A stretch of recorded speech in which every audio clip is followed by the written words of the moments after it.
हमारे सभी दर्शकों को सादर प्रणाम। जय श्री कृष्ण। आज का हमारा विषय है सूर्य का तुला राशि पर प्रवेश 17 अक्टूबर 2021 से 16 नवंबर 2021 तक, एक महीने तक सूर्य तुला राशि पर रहेगा और इस सूर्य के प्रभाव से क्या क्या उसके फल होंगे अलग अलग राशियों पर, उसकी जानकारी दूंगा।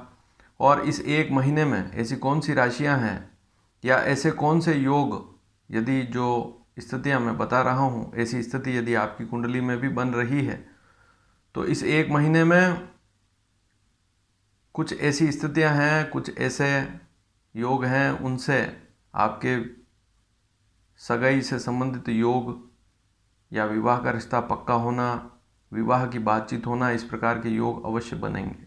तो पूरा वीडियो ध्यान से देखें, एक एक राशि के बारे में जानकारी दूंगा।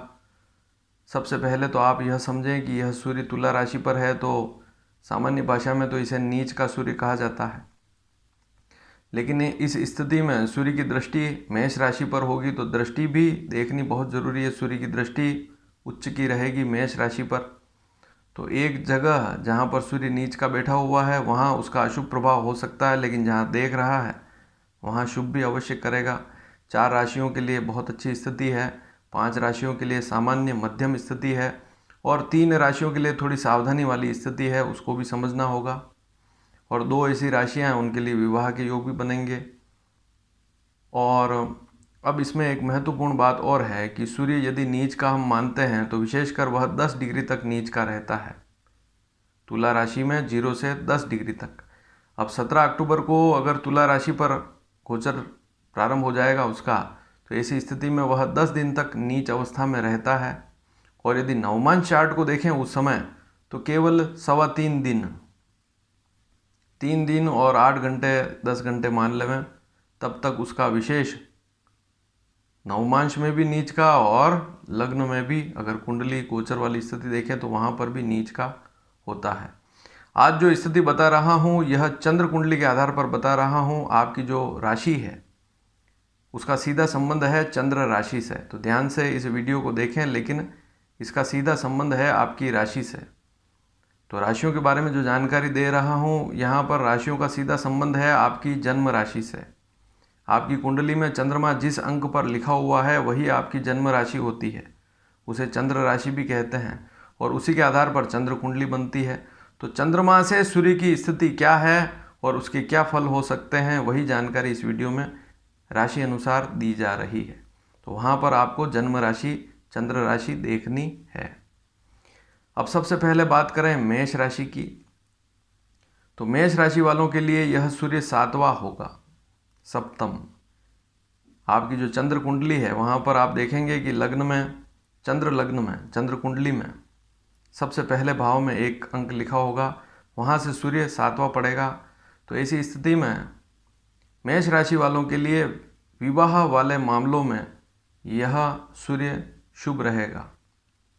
अगर किसी से प्रेम करते हैं तो और अच्छी स्थिति है, चाहे लड़का हो चाहे लड़की, किसी को पसंद करते हैं तो वहाँ पर भी यह सूर्य शुभ रहेगा, योग अवश्य बनाएगा।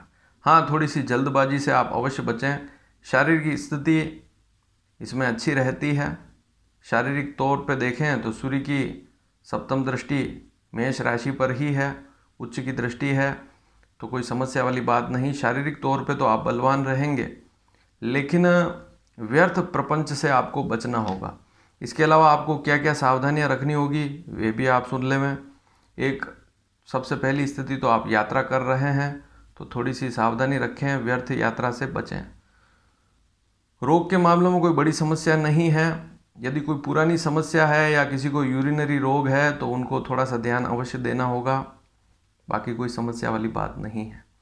और अधिकार सत्ता उसके मामले में भी देखें तो कोई ऐसी बड़ी समस्या वाली बात नहीं, नौकरी में भी कोई बड़ी समस्या नहीं होती है। लेकिन खुद का यदि कोई व्यापार कर रहे हैं तो इस एक महीने में आप सोच समझ कर ही पैसा लगाएं। और व्यापार के मामले में यह सूर्य जो है थोड़ी सी समस्या जरूर देता है, तो इसको अवश्य ध्यान में रखें। बाकी विवाह के मामले में योग अवश्य बनाएगा, यह सूर्य शुभ रहेगा। शरीर की दृष्टि से भी देखें तो शरीर भी बलवान रहेगा। पुराना रोग है तो सावधानी रखनी है। वृषभ राशि की बात करें तो यह जो सूर्य है छठा पड़ेगा। ऐसी स्थिति में वृषभ राशि से अगर आप सूर्य को गिनेंगे तुला राशि का, तो वृषभ, मिथुन, कर्क, सिंह, कन्या, तुला छठा पड़ेगा। तो जिनकी जन्म राशि वृषभ है उनके लिए यह सूर्य काफ़ी अच्छा रहेगा। वृषभ राशि वालों के लिए तो शुभ सूचना है, सूर्य यहाँ पर अच्छे फल देगा।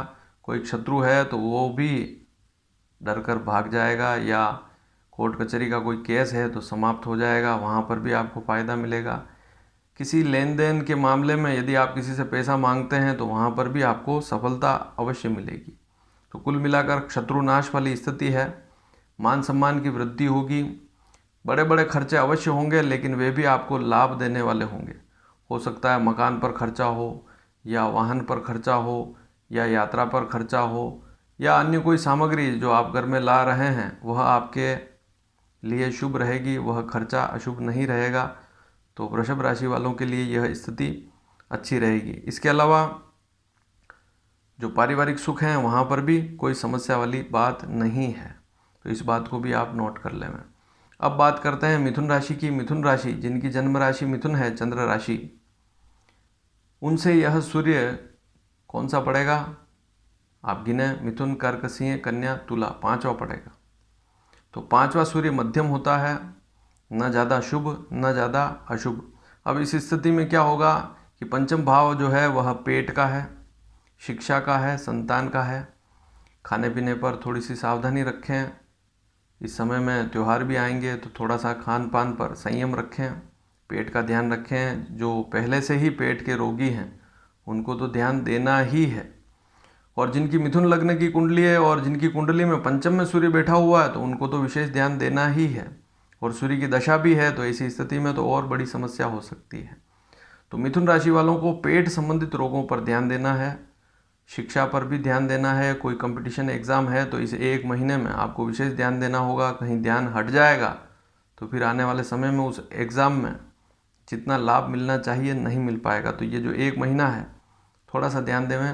संतान पर भी ध्यान देवें और गुस्से पर कंट्रोल रखें, चिड़चिड़ापन ना रखें, तो आपके लिए यह महीना शुभ रहेगा। अब एक बात और है कि जो व्यापारी वर्ग हैं या नौकरी में हैं उनके लिए लाभ वाली स्थिति काफ़ी अच्छी रहेगी, क्योंकि सूर्य की दृष्टि है आपके एकादश पर। तो मिथुन राशि वालों को इस एक महीने में व्यापारिक मामले में या नौकरी के मामले में तरक्की, पदोन्नति या कहीं न कहीं से लाभ अवश्य मिलेगा, यह बात पक्की है। तो लाभ की दृष्टि से शुभ है। अब बात करते हैं कर्क राशि की। कर्क राशि वालों के लिए यह जो सूर्य है, कर्क, सिंह, कन्या, तुला, चौथा पड़ेगा आपकी राशि से, जन्म राशि से। चौथा सूर्य जो होता है वह अशुभ कहा गया है, लेकिन यहाँ पर सूर्य का लाभ भी मिलेगा। एक तो यह है कि वैवाहिक मामलों में यह कर्क राशि वालों के लिए यह समय ठीक रहेगा, एक महीना। तो जिनका विवाह नहीं हुआ है वे थोड़ा सा प्रयास करेंगे तो सफलता अवश्य मिलेगी। व्यर्थ खर्चों से आपको बचना होगा। भूमि, जायदाद, मकान, इनसे संबंधित कोई समस्या है या कोई झगड़ा है तो वहाँ पर भी आपको सावधानी रखनी होगी, और खर्चे पर भी ध्यान रखना होगा, और माता के स्वास्थ्य पर भी ध्यान आपको अवश्य रखना होगा। अपने मन को नियंत्रित भी रखना होगा। मन में अगर बार बार कोई उल्टे सीधे विचार आ रहे हैं तो वहाँ पर भी ध्यान देना होगा, उससे कोई बड़ी समस्या फिर नहीं आएगी, अन्यथा फिर ठीक नहीं है।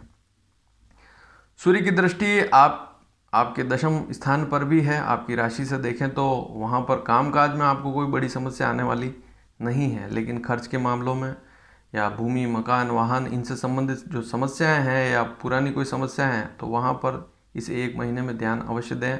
माता के स्वास्थ्य पर ध्यान अवश्य दें। इसके अलावा मानसिक स्थिति मैंने आपको बता ही दी, उस पर भी आपको ध्यान देना है। एक अगर शादीशुदा हैं तो थोड़ा सा पत्नी पर भी ध्यान देवें, उनके स्वास्थ्य पर भी ध्यान देवें, और पत्नी से प्रेम बनाए रखें इस एक महीने में, तो वहाँ पर भी ठीक रहेगा, कोई बड़ी समस्या नहीं आएगी।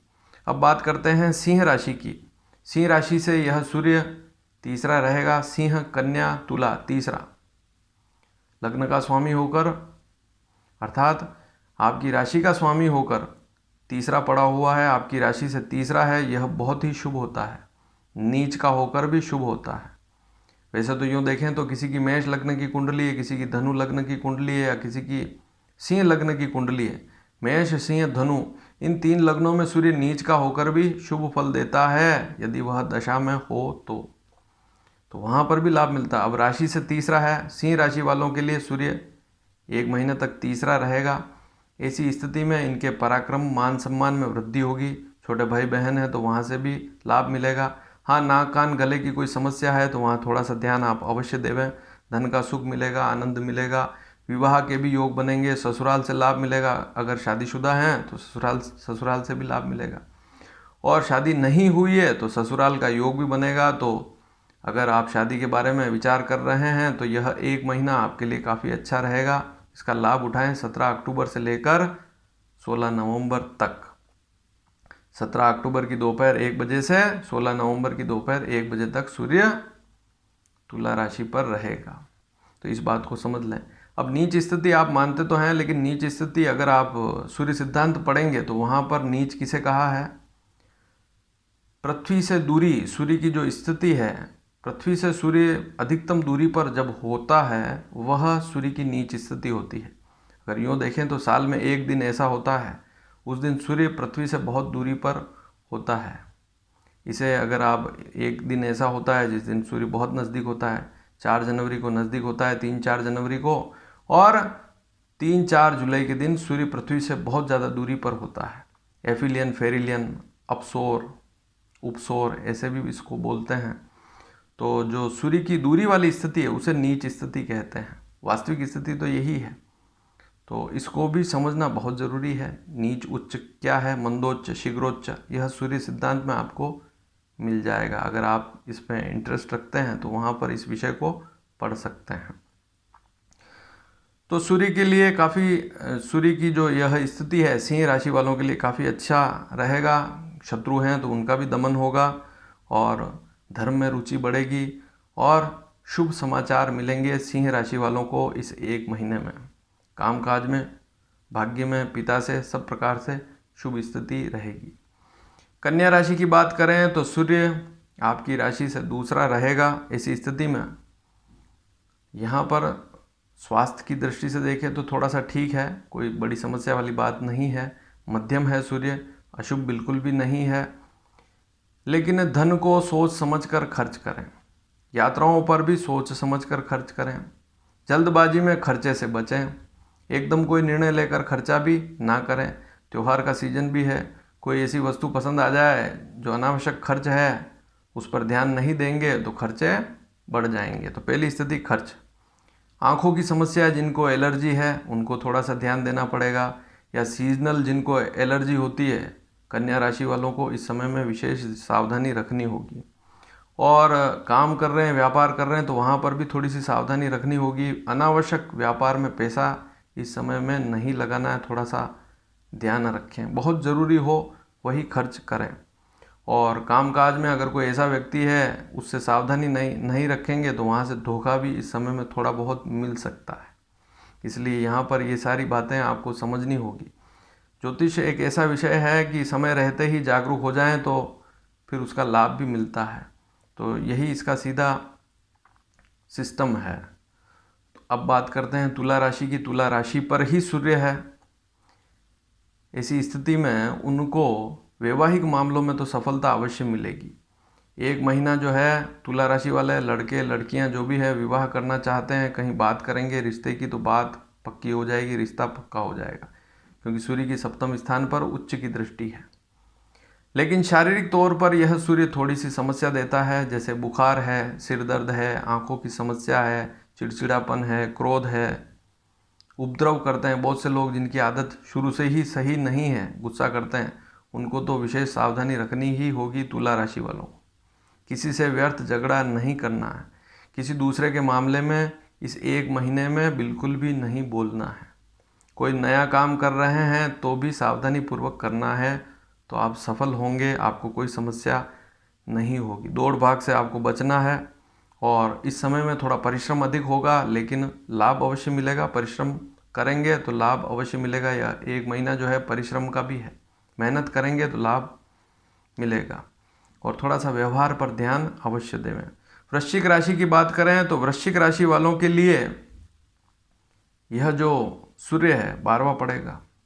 शत्रुओं का दमन होगा, बहुत सी चीज़ों में लाभ भी मिलेगा। लेकिन क्योंकि 12वां है तो खर्च पर ध्यान देना होगा, यात्राओं पर ध्यान देना होगा, व्यर्थ मित्रों से बचना होगा। व्यसन है, बीड़ी सिगरेट शराब आदि का सेवन करते हैं तो इस एक महीने में आपको विशेष सावधानी रखनी होगी। इस बात को अवश्य समझें। बाकी कोई बड़ी समस्या वाली स्थिति नहीं है, लेकिन खर्चे से बचें, व्यसन से बचें, व्यर्थ मित्रों से बचें, व्यर्थ लेन देन से बचेंगे तो यह महीना आपके लिए बहुत अच्छा रहेगा। अब बात करते हैं धनु राशि की। धनु राशि से यह सूर्य 11वां है। 11वां सूर्य बहुत ही श्रेष्ठ होता है, चाहे नीच का हो चाहे उच्च का हो। शिक्षा से लाभ मिलेगा, संतान से लाभ मिलेगा, बुद्धि का विकास होगा, बुद्धि में अच्छी अच्छी बातें आएगी, उससे भी लाभ मिलेगा। लाभ के मामलों में शुभ स्थिति है तो कोई बड़ी समस्या वाली बात है ही नहीं। भाग्य की वृद्धि होगी, धर्म की वृद्धि होगी, तो हर प्रकार से यह जो है धनु राशि के लिए शुभ रहेगा। रोगों में कमी होगी, पद की प्राप्ति होगी, कहीं नौकरी ज्वाइन कर रहे हैं नहीं तो वहाँ पर भी आपको सफलता मिलेगी और हर प्रकार से जीत वाली स्थिति इसमें रहेगी। बड़ा कोई अधिकारी है तो उससे भी लाभ मिलेगा और आप जिस नौकरी में हैं वहाँ पर भी आपका प्रमोशन इस एक महीने में हो सकता है या कोई अच्छा लाभ धनु राशि वालों को इस समय में मिल सकता है। मकर राशि वालों की बात करें तो यह दशम में रहेगा सूर्य। मकर राशि जन्म राशि की बात हो रही है आपकी, चंद्र राशि, चंद्र कुंडली से, चंद्रमा से सूर्य की 10वीं स्थिति है मकर राशि वालों के लिए। अन्य राशि वाले भी अपनी जन्म राशि ही देखें, अन्य कोई लग्न कुंडली नहीं देखनी है, इस बात को समझें। तो यहाँ राशि का संबंध चंद्र राशि से है। बहुत सी बार प्रश्न आते हैं कि यह राशि कौन सी है, तो चंद्र राशि है। चंद्र राशि से सूर्य की स्थिति बता रहा हूँ, राशिफल उसी के आधार पर निकाला जाता है। तो मकर राशि वालों के लिए 10वां सूर्य कार्य सिद्धि, अधिकार मिलता है, सत्ता मिलती है। राजनीतिक अगर कोई काम करते हैं, मकर राशि वाले ऐसे हैं जो राजनीति में हैं तो उनको भी सफलता मिलती है। मान सम्मान की वृद्धि होगी, काफ़ी अच्छी स्थिति है। सूर्य की दशम भाव में सूर्य विशेष फल देने वाला होता है, विशिष्ट राजयोग कारक होता है। तो पद मिलता है, मान सम्मान मिलता है, नौकरी में भी लाभ मिलता है, सब प्रकार से शुभ रहता है। पिता से भी लाभ मिलता है और कोई आप स्पेशल काम कर रहे हैं, विशेष काम कर रहे हैं 17 अक्टूबर से 16 नवंबर के बीच में, तो वहाँ पर भी आपको प्रसिद्धि मिलेगी, लाभ मिलेगा, उस काम में शुभ स्थिति रहेगी। हाँ, यह जरूर है कि पारिवारिक मामलों में छोटी छोटी समस्याएं इस समय बन सकती है, लेकिन सभी मामलों में यह सूर्य मकर राशि वालों के लिए यह एक महीना अति शुभ रहेगा। इस बात को आप समझ लें। और वैवाहिक मामलों में भी शुभ स्थिति है ही, क्योंकि मैं पहले ही बता चुका हूँ कि मकर राशि, वृषभ राशि, कन्या राशि, कर्क राशि, उनके लिए तो 20 नवंबर तक का समय शुभ है ही। तो सितंबर से लेकर 14-15 सितंबर से लेकर 20 नवंबर तक इन 4 राशि वालों के लिए तो यह स्थिति शुभ है ही। विवाह के लिए प्रयास करें, सफलता मिलेगी। अब बात करते हैं कुंभ राशि की। तो कुंभ राशि के लिए सूर्य मध्यम रहेगा, नवा सूर्य रहेगा। कुंभ राशि से सूर्य नवम स्थान पर होने से यह ठीक ठीक है, ना अधिक अशुभ ना अधिक शुभ, लेकिन पराक्रम मान सम्मान की वृद्धि अवश्य होगी। थोड़ी सी धर्म में यदि अरुचि है तो थोड़ा सा ध्यान देंगे तो आपको सफलता वहाँ पर अवश्य मिलेगी। धार्मिक रुचि इस एक महीने में अवश्य रखें, किसी न किसी मंत्र का जाप अवश्य करें, किसी न किसी देवता की पूजा अवश्य करेंगे तो यह महीना आपके लिए अच्छा रहेगा। कार्यों में थोड़ा सा संघर्ष अवश्य रहेगा कामकाज में, लेकिन वहाँ पर भी बाद में आपको सफलता इस एक महीने में अवश्य मिलेगी। तो कुंभ राशि वालों के लिए यह समय काफ़ी अच्छा है। जल्दबाजी से आपको बचना होगा, वैवाहिक मामलों में सफलता अवश्य मिलेगी। और अभी इस एक महीने में ध्यान देंगे तो आने वाले समय में शादी का मुहूर्त भी पक्का निकल जाएगा। तो यह एक महीना आपके लिए बहुत ही महत्वपूर्ण है कुंभ राशि वालों के लिए। अब अंतिम मीन राशि, मीन राशि की बात करें तो मीन राशि से यह सूर्य 8वां रहेगा। 8वां सूर्य रोक देने वाला होता है, लेकिन इसकी दृष्टि द्वितीय स्थान पर भी है आपकी राशि से, दूसरी राशि अर्थात मेष राशि पर भी है। तो धन की वृद्धि होगी, कुटुंब में सुख की स्थिति रहेगी, कहीं आपको आना जाना हो सकता है, कहीं आप परिवार में जाएंगे मिलेंगे तो वहाँ पर भी आपको सुख की प्राप्ति मिलेगी।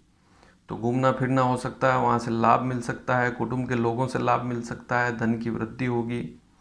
और वाणी कहीं बोलने करने से भी आपको लाभ अवश्य मिलेगा। लेकिन स्वास्थ्य पर ध्यान देना होगा। कब्ज का रोग है, पेट का रोग है, तो वहाँ पर भी ध्यान देवें। आँखों पर भी ध्यान देवें। छोटी छोटी बीमारियां हैं जैसे बुखार है तो उस पर विशेष ध्यान देवें। सिर के रोगों पर विशेष ध्यान देवें। तो यह एक महीना जो है आपके लिए अच्छा रहेगा। नौकरी का भय जरूर रहता है। सूर्य 8वें में है तो नौकरी में ऐसा लगता है कि जैसे आप डर रहे हैं, आपको कोई भय है। तो इस एक महीने में ऐसी स्थिति बन सकती है, लेकिन उससे कोई नुकसान नहीं होगा। तो व्यर्थ विचारों से बचें, इसको जरूर ध्यान में रखें। और व्यर्थ किसी से झगड़ना ही नहीं है। तो मीन राशि वालों को ये छोटी छोटी सावधानियां रखनी है, लाभ भी मिलेगा। अन्य स्थितियां कोई दिक्कत वाली नहीं है। अब 2 राशियां ऐसी है जिनको सूर्य से विशेष लाभ मिलेगा, जैसे मेष राशि है, तुला राशि है। इनको तो विशेष लाभ मिलता ही है। अन्य की जानकारी मैंने दी ही है। इसके अलावा हमारे ऐसे दर्शक जिनका विवाह अभी तक नहीं हुआ है, तो वे यह देखें कि यदि उनका जन्म 17 अक्टूबर से लेकर, जिनकी कुंडली में सूर्य 7 नंबर तुला राशि पर है, तो उनके लिए भी यह समय काफ़ी अच्छा रहेगा। इस बात को भी समझ लें। उनके लिए यह एक महीना विवाह के लिए शुभ रहेगा। थोड़ा सा प्रयास करेंगे तो सफलता मिलेगी। अब एक स्थिति और है, यहाँ राशि की बात नहीं हो रही है, यहाँ आपकी कुंडली में सूर्य 7 नंबर पर है। तो आपके लिए यह कहने का मतलब इसी समय में जन्म है। 17 अक्टूबर से 16 नवंबर के बीच में यदि आपका जन्म है तो आपको इस समय में प्रयास करना चाहिए। वैवाहिक मामलों में सफलता मिलती है, अन्य मामलों में भी सफलता मिलती है। अब ऐसे दर्शक जिनका विवाह नहीं हुआ है, लेकिन उनको इस समय में यह देखना है कि यदि उनकी कुंडली में विंशोत्तरी दशा देखनी है, उसमें यदि शुक्र की अंतर्दशा है या शुक्र का प्रत्यंतर इस एक महीने में चल रहा है, शुक्र का प्रभाव है अंतर्दशा और प्रत्यंतर में, तो उनके लिए भी यह समय काफ़ी अच्छा रहेगा। विवाह के योग उनके लिए भी बनेंगे। सगाई पक्की होना या विवाह का रिश्ता पक्का होना, ये योग इस समय में अवश्य बनेंगे। तो ये जानकारी छोटी सी थी, आपको कैसी लगी? अच्छी लगी हो तो इस वीडियो को अधिक से अधिक शेयर करें। और जिनके लिए मैंने जो सावधानियां बताई है, जिन जिन राशियों के लिए, वे थोड़ा सा प्रयास करेंगे और सावधानियों पर ध्यान देंगे तो उनको लाभ अवश्य मिलेगा। सूर्य की उपासना करें, गायत्री मंत्र का जाप करेंगे तो सूर्य अशुभ है तब भी शुभ हो जाएगा। कोई बड़ी समस्या वाली बात नहीं है। धन्यवाद। जय श्री कृष्ण।